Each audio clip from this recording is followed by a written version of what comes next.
Kia ora. Hello, this is Kristina Grace, the host of the Out of the Fog podcast. I am in Turkey with friends, and I'm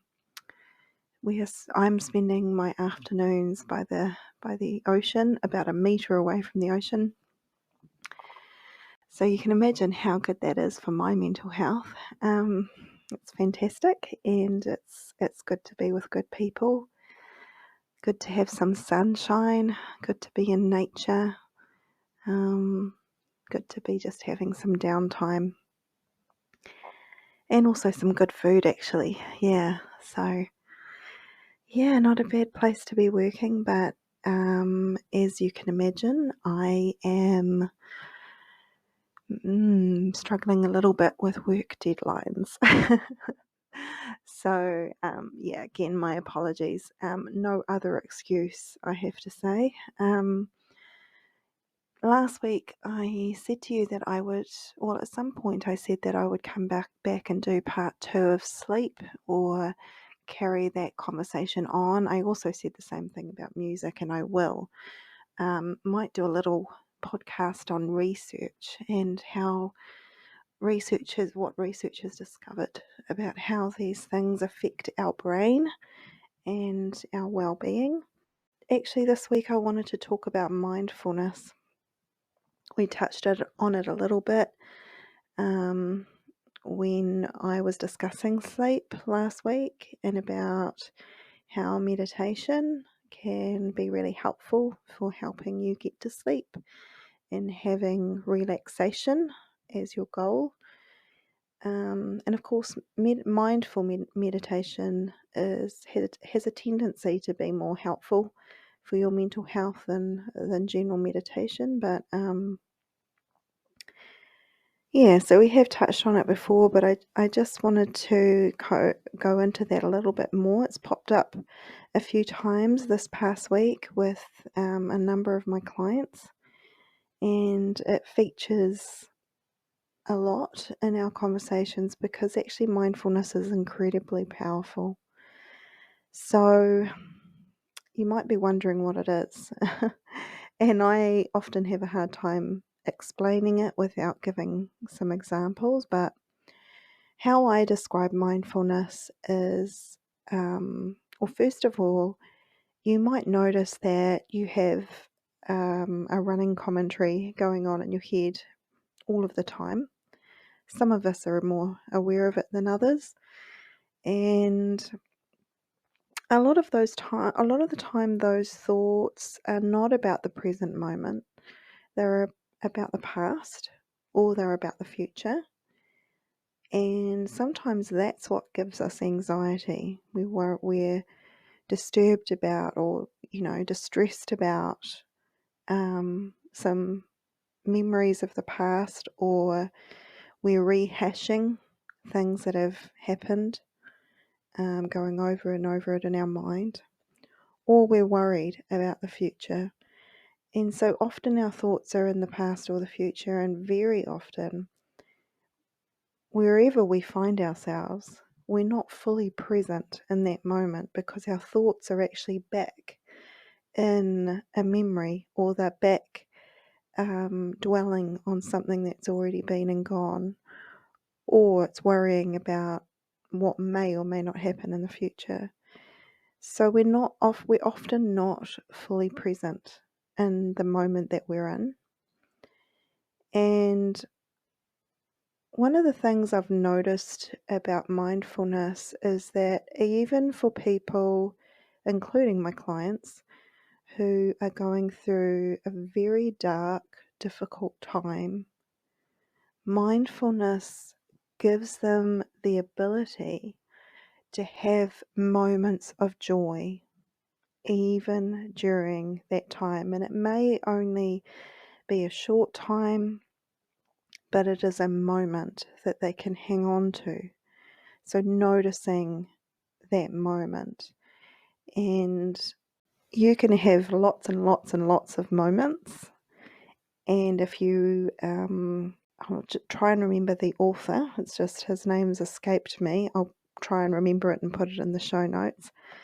I probably have to do a little Google search. I've read part of one of his books. The guy that I'm talking about, who's in the show notes, um, he he basically tends to live his life like that, where it's a series of moments of living in the now, living in the present. So you could practice this once a day, you can practice this once a week, or you can practice this once an hour, or you can practice this as many times as you like. But living in the present and being mindful is basically, it has a lot to do with your senses, your five senses. And it has, so if you think about what you can see, what you can hear, what you can feel, what you can smell, what you can taste. So, in other words, if you're having a cup of coffee, really being in that moment, feeling the warmth of the coffee through the coffee mug, smelling that coffee as you're drinking it, noticing, the warmth on your mouth as you're taking a drink, taking a sip, noticing the taste, really, really noticing it in your mouth, and savoring that taste, and just being very, very mindful and noticing. We've kind of got a lot of tabs open. So we may notice the coffee, warmth of the coffee mug, we may notice the taste of the coffee, but it's almost like it's dulled because we've got so many tabs open. We're also noticing a whole bunch of other things. Our thoughts are, also somewhere else. What are we going to do today? What tasks do I have to do today? Or what appointments do I have to make? So when you're being mindful, you're being fully in that moment, and your mind is concentrating on one or two things. And those one or two things are generally what your senses are telling you: your taste, your touch, your smell. And what that actually does, for those of you who really struggle, particularly with meditation, you can still use mindfulness.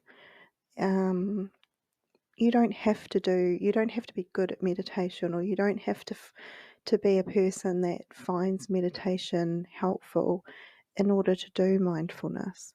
It is more helpful if you can, because a lot of really good mindful meditations will give you guidance in how to do this. But if it's just not for you, or you've tried it and you just don't feel like it really works for you, you can still do things that are mindful. So I've given you an example of drinking a cup of coffee. Another one might be I was giving this example to one of my clients this week, going for a walk or a run. And I do this. And so when I'm going for a walk, I notice the sound I notice two things. I concentrate on those two things. And when other thoughts are drifting into my mind, I just notice those, and then I just let them go again, and bring my awareness back to the sound of my feet on the gravel, or whatever the ground is that I'm walking on, and the feel of my feet hitting the ground in whatever shoes I'm wearing. And I just notice that with every footstep that I'm taking, the sound and the feel. And I'm just noticing that, and that's all I'm noticing. What it actually does is it just rests your mind.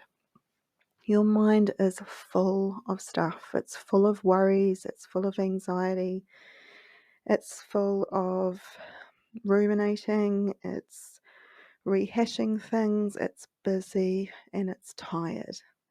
And so what mindful does is it just brings it to a rest by noticing something. But what it also does is that it also can help you to savor moments. One of my clients this week shared a moment, and she said, "Oh, I have to save that up and tell Kristina." And I was really pleased to hear that. So what her noticing was watching. She went out with her son to feed the ducks, her little one, and she was noticing. She was noticing the ducks swimming on the pond. She was noticing her son enjoying feeding them and just his playfulness. She was noticing the nature around her, the trees and the breeze and the sunshine and all of those things. So it because she was being mindful and noticing those things, she had a deeper experience of enjoyment and pleasure and joy in that moment, rather than having her thoughts take her away from that moment and into the future or back into the past or into the to-do list or into the task list, and what you have to do, what she had to do next. So I wanted to share a couple of examples with you, and I would really encourage you to find your thing. You can do mindfulness with anything, whether even when you're driving, although be careful. When you're walking, when you're at the beach, notice the sparkle on the water.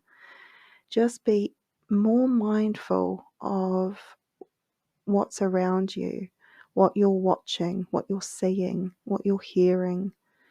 Be more mindful of the smells, of the tastes, of what you're feeling on your skin, maybe the grass under your feet, or whatever it is that you can feel, the breeze, the warm breeze or the cold breeze. So just have a go. Have a go at some of these things. Try it with cooking, try it with eating. Just give it a go. And what we know from mindfulness is that it really, really helps with anxiety. It really, really helps with improving your mental health and well-being. So give it a good try. And if you want to, let me know how you get on. Thanks for listening. See you next time.